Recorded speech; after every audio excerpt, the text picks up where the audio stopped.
Death is the demiurge's most effective argument. Not the most sophisticated, not the most philosophically developed, not the argument that holds up best under sustained examination.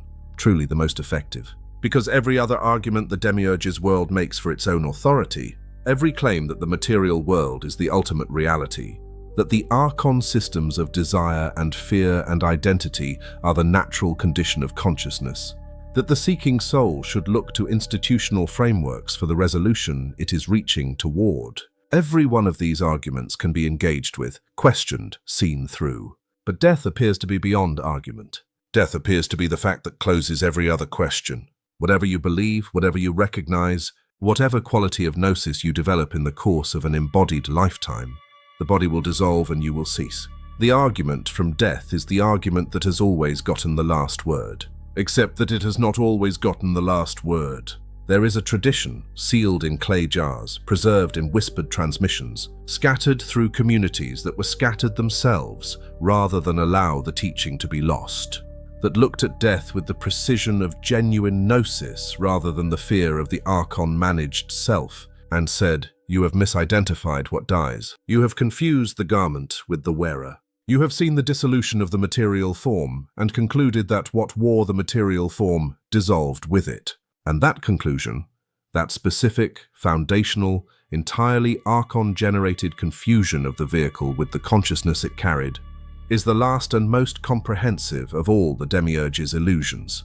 Indeed, death is an illusion, not in the sense that nothing happens when the body dissolves. Something clearly happens, but in the sense that what happens is not what the Archon system claims. The demiurge's most effective argument is based on a category error that the Gnostic tradition, and the Gnostic tradition alone in the ancient world, had the cosmological framework to identify with precision. Tonight we decode that category error completely. What actually happens when the material form dissolves? Why the mainstream tradition's account of the afterlife is itself an Archon management system for the post-mortem soul, and what the specific quality of gnosis that produces genuine soul immortality actually consists of, not as a theological promise but as a practical, cultivable, immediate life reality. The Gnostic tradition's account of what the human being actually is provides the foundation for understanding why death is an illusion. And the account begins not with the soul, but with the distinction between three fundamentally different kinds of consciousness, that the Valentinian tradition identified as the three natures of human experience. The first nature is the heliconic, the material consciousness, the awareness that is fully identified with the body and its drives, that experiences itself entirely as its circumstances and its needs and its history and its pleasures and its suffering. This is not a judgment about low spiritual development. It is a description of a specific relationship between consciousness and the material form, the relationship of complete identification. The heliconic consciousness is the consciousness that, when the material form dissolves, experiences genuine cessation. Not because consciousness ceases to exist, the Gnostic tradition does not claim that, but because the specific configuration of awareness that the heliconic consciousness consisted of was entirely dependent on the material form it was identified with. When the form dissolves, the identification dissolves, and the heliconic consciousness, having no reference point outside the identification, dissolves with it. The second nature is the psychic, the soul consciousness, the awareness that has developed some degree of interiority, some capacity for genuine spiritual experience, some movement beyond pure material identification, without yet having reached the level of the pneumatic spark's genuine self-recognition. This is the level of most sincere religious life, most genuine spiritual seeking, most authentic contemplative experience. The psychic consciousness survives the dissolution of the material form, but remains subject to the Archon management system for post-mortem souls, the sphere of fate that the Pistis Sophia describes, the tunnel of light that the reincarnation system operates through. The psychic soul does not simply cease at death, but its continuation is managed by the Archon system, rather than directed by its own genuine recognition of what it is. The third nature is the pneumatic, the consciousness in which the divine spark has achieved sufficient self-recognition to constitute genuine gnosis. This is the consciousness that is not subject to the demiurge's death in either of the senses that affect the heliconic and psychic natures. It does not dissolve with the material form because it was never fundamentally identified with the material form, And it is not subject to the Archon management of the post-mortem passage because it carries the specific quality of recognition that the Archon powers cannot override. The pneumatic soul at death is the soul that the Archon of the threshold cannot claim, because when the Archon presents its case that the soul belongs to the Archon domain, the pneumatic soul's response is not defensive, and not fearful, and not confused. It is recognition. I know where I came from. I know what I am. I know where I am going. And you have no authority over any of those three things. The Gospel of Philip states the teaching on soul immortality with a directness that has no parallel in the rest of the Gnostic corpus. Those who say they will die first and then rise are in error. If they do not first receive the resurrection while they live, when they die they will receive nothing. The resurrection, the specific quality of self-recognition that constitutes genuine gnosis, is not available after death to those who did not cultivate it during life. This is not a moral judgment. It is a practical observation about the conditions under which genuine recognition is possible. During embodied life, the pneumatic spark has a specific set of conditions available that do not exist in the same form after the dissolution of the material form. The body, with all its resistance and its suffering and its persistent demand on consciousness, is also the specific medium within which the contrast between the Archon mechanisms and the pneumatic spark becomes visible. The desire that arises and is recognized as desire rather than genuine need. The fear that activates and is seen as an Archon mechanism rather than an accurate assessment of reality. The narrative of identity that asserts itself and is perceived as a construction rather than a truth. All of these recognitions, the 10,000 moments of genuine seeing that constitute the practical training for the death passage, are available within the body in a way that they are not available without it. This is why the tradition treated the cultivation of gnosis during embodied life not as an optional spiritual enhancement, but as the specific preparation for the journey that the dissolution of the material form initiates. The resurrection must be received while you live, not metaphorically, not in the sense that a future event is anticipated while alive, literally. The specific quality of self-recognition that constitutes genuine soul immortality must be developed, while the conditions for developing it are available. Those conditions are the conditions of embodied life within the demiurge's construction.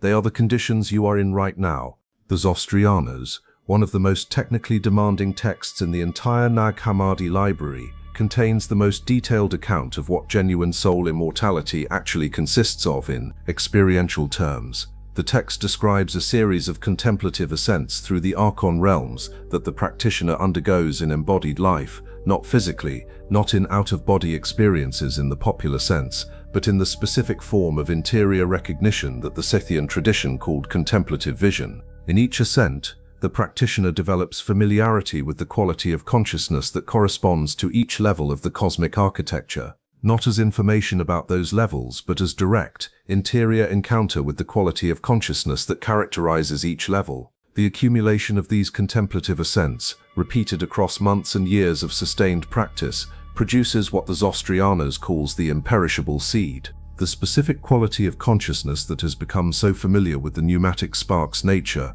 so practiced in the recognition of what it is at the pleroma's level of reality, that the dissolution of the material form does not interrupt that recognition. The contemplative who has ascended through the Archon levels 1,000 times in embodied contemplation arrives at the threshold of death, not as a stranger to the territory, but as someone who has traveled it repeatedly and knows with the specific knowledge of direct interior experience that the Archon powers at each boundary are not the ultimate authority they claim to be. This is the Gnostic secret to soul immortality, decoded. It is not a gift conferred on the faithful by a divine authority who guarantees the continuation of the soul after death. It is a quality of consciousness developed through the specific practice of genuine interior recognition, developed during embodied life, in the conditions that embodied life within the demiurge's construction provides, that is robust enough to survive the dissolution of the material form without losing its reference point. The pneumatic soul that has made the interior journey often enough to know the territory does not need the body to maintain its orientation. Its orientation is interior. Its reference point is the pneumatic spark's own recognition of its pleroma origin, and that reference point, unlike the material form it has been navigating within, cannot be dissolved. I have created a free guide to accompany this teaching. It is called The Gnostic Art of Dying, Preparing the Soul for the Journey Through the Archon Realms. Inside you will find the specific contemplative practices drawn from the Zostrianos, the Pistis Sophia, and the Gospel of Mary for developing the imperishable seed, the quality of recognition that genuine soul immortality requires during embodied life. The link is in the description below. The practical consequence of understanding death as an illusion, as the demiurge's most effective but ultimately category-mistaken argument, is not the elimination of the instinct of self-preservation. The Gnostic tradition was not a death cult. It did not teach its practitioners to be indifferent to their material well-being or careless with the embodied life that is the specific condition for developing genuine gnosis. It taught something more precise and more demanding, the decoupling of the fear of death from the identification with the material form that produces the fear. The fear of death is the Archon mechanism of mechanisms. It is the ground-level fear from which all other Archon fears derive their force. The fear of failure is a version of the fear of death. The death of the social self. The fear of loss is a version of the fear of death. The death of what the material self is attached to. The fear of change is a version of the fear of death. The death of the configuration of circumstances that the material self has built its sense of security around. Every Archon fear, traced to its root, is the fear of the dissolution of what the Hyliconic consciousness is identified with. The soul that has developed genuine gnosis, that has received the resurrection while it lives, in the specific form of the pneumatic spark self-recognition, is the soul for whom the fear of death has lost its purchase. Not because the soul is heroically fearless, because the soul has found a reference point, the recognition of what it actually is, that is genuinely not subject to the dissolution that the demiurge's world produces. The garment dissolves, the wearer does not, and the soul that knows, from direct interior experience rather than from theological reassurance, that it is the wearer and not the garment, stands in a different relationship to every form of the fear of death than the soul that has not yet made that recognition. Death is the demiurge's most effective argument because it appears to be the argument that cannot be countered. The Gnostic tradition spent its entire existence demonstrating that it can be countered, not by denying that the material form dissolves, but by demonstrating that the consciousness that wore the material form is not the same thing as the form it wore. You are not the garment, you are what the garment clothed, and what the garment clothed cannot die in the way the garment dissolves. The demiurge's last and most effective argument is based on a mistaken identification. Correct the identification, receive the resurrection while you live, let death be what it actually is, the dissolution of a temporary vehicle that served a specific purpose in the context of the monad's hidden agenda, rather than what the Archon system has always claimed it is, the end of what you are. Subscribe to the Gnostic Archive. The argument from death has been answered. It has been answered for 2,000 years, in text sealed in clay jars, waiting for the consciousness ready to receive the answer. You are ready.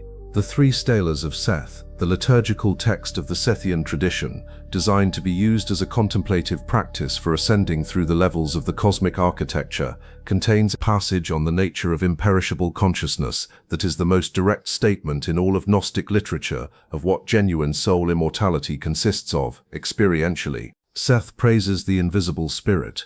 You are the imperishable one. Before the imperishable ones came to be, you are. I am the imperishable. I speak with the imperishable. I know the imperishable. I know the imperishable things from the imperishable ones. I am the imperishable. Not I will be imperishable. Not I hope to achieve imperishable status through sufficient spiritual development.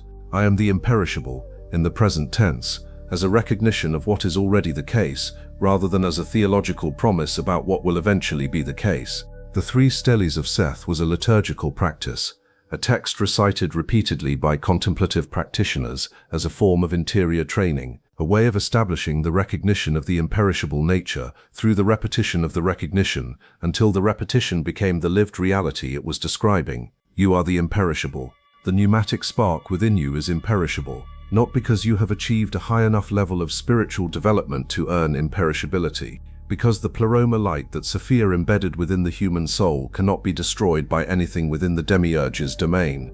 It was never the demiurge's to destroy. The practical application of this recognition, the way it changes the texture of daily embodied experience, is what the Gnostic tradition called the resurrection while you live. Not a dramatic mystical event.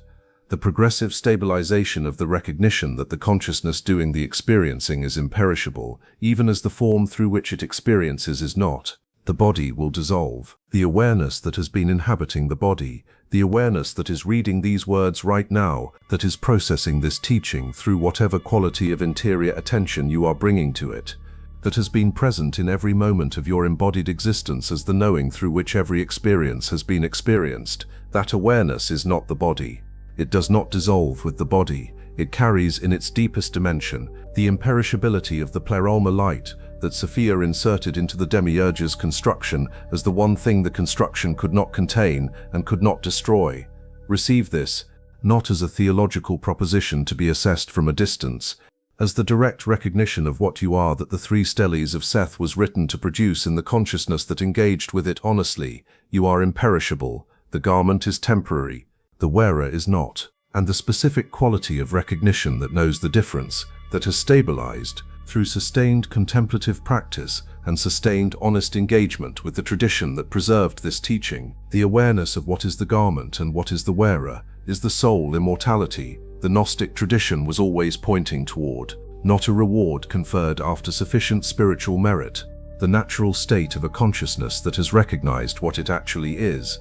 Begin recognizing it now, not after more preparation. Now, subscribe to the Gnostic archive. The imperishable is within you. Let it be known. The Gospel of Philip gives the teaching on soul immortality its most practically accessible formulation. Accessible not in the sense of being simple, but in the sense of being directly applicable to the conditions of ordinary embodied life. The text says, "Those who say they will die first and then rise are in error. If they do not first receive the resurrection while they live, when they die they will receive nothing." The resurrection the Gospel of Philip is describing is not a future event to be hoped for. It is a present capacity to be developed, and the specific capacity it is pointing toward is the one that every practice the Gnostic tradition developed was designed to cultivate. The capacity to inhabit the awareness that is not the body while inhabiting the body. To know from within embodied life that what you are is not bounded by what contains you. To experience, repeatedly and progressively more stably, the specific quality of recognition that the pneumatic spark has of itself, the recognition that is not dependent on the body's continued functioning, that is not interrupted by the body's suffering, that is not threatened by the body's inevitable dissolution. That recognition, developed and stabilized through sustained contemplative engagement with the practices the tradition preserved, is the resurrection while you live. It is what makes death an illusion in the only sense that matters, not the sense of denying that the material form dissolves, but the sense of having already found a reference point that the dissolution cannot disrupt. You carry that reference point. It is within you as everything real is within you. Develop the capacity to inhabit it. The Gnostic tradition's entire practical apparatus was built to help you do exactly this. Use it. The Nag Hammadi texts preserve one final teaching on soul immortality that no presentation of the Gnostic tradition is complete without, because it addresses the question that every honest seeker eventually asks: what if I have not developed sufficient gnosis? What if the material form dissolves before the pneumatic spark has reached the quality of self-recognition that the tradition describes as genuine soul immortality? The Apocryphon of John addresses this with a compassion that the simpler presentations of Gnostic soteriology miss. It says that the soul that has made genuine movement toward gnosis, that has genuinely sought, genuinely practiced, genuinely turned toward the pneumatic spark even imperfectly and incompletely, is not abandoned at death. The light that was working within it during its embodied life continues to work. The direction the soul has established through its genuine movement toward recognition does not reverse simply because the material form has dissolved. The momentum of genuine seeking carries the soul toward the next opportunity for the recognition it was building toward. This is not a promise of automatic salvation for those who tried hard enough. It is a precise description of the cosmological mechanics of a universe in which the monad's generativity is working through every genuine movement of consciousness toward gnosis, and in which the momentum of genuine movement is not wasted when the material vehicle that generated it dissolves. The soul that has genuinely sought, not the soul that learned the right theological vocabulary, but the soul that genuinely turned, in the actual moments of its actual embodied life, toward the recognition that the Gnostic tradition was pointing toward, carries that genuine turning into whatever comes after the dissolution of the material form. The direction is established, the momentum is real, the hidden agenda is still in operation, and the soul that was genuinely working toward gnosis in this lifetime will find, in the next context the hidden agenda provides, that the work it was doing was not lost. The imperishable was developing, the recognition was building. The restoration that includes this specific soul's contribution is still in motion. There is no deadline that genuine seeking misses. There is only the specific form that the seeking takes in each context the monad's generativity provides. This context is this lifetime, this embodied life, this specific configuration of Archon challenge and pneumatic capacity, and the particular conditions that your existence within the Demiurge's world has arranged. Use it, not perfectly. Genuinely, the imperishable is within you. The hidden agenda is in motion through you. Death is the illusion the Demiurge's world has always used to make both of those facts seem contingent on something you might fail to provide. They are not contingent, they are what you are.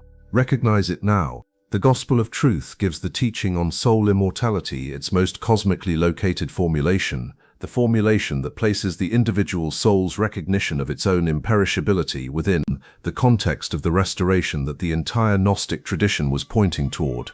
It says, "The deficiency of matter did not arise through the infinity of the Father, who came to give time for deficiency, although no one could say that the incorruptible one would come in this way. But the depth of the Father is great, and his thought is not deficient." What the text is saying in the dense, compressed, multi-layered language of the Valentinian tradition is that the deficiency of the material world, the kenoma, the lack that characterizes everything built without the pleroma's fullness, is not a permanent feature of reality but a temporal condition. It arose within time, it will dissolve within time, and the soul that recognizes its own imperishability, that receives the resurrection while it lives, is the soul that has already, from within the temporal condition, touched the quality of reality that is not subject to the temporal condition's dissolution. The incorruptible does not come from outside the corruptible to rescue it. The incorruptible is what was always within the corruptible, waiting for the quality of recognition that finally makes the distinction visible. You are the incorruptible within the corruptible. The deficiency is temporal. What you are is not. Death is the Demiurge's argument from the temporal. It has no authority over what is not temporal. Subscribe to the Gnostic archive. The imperishable awaits its recognition within you.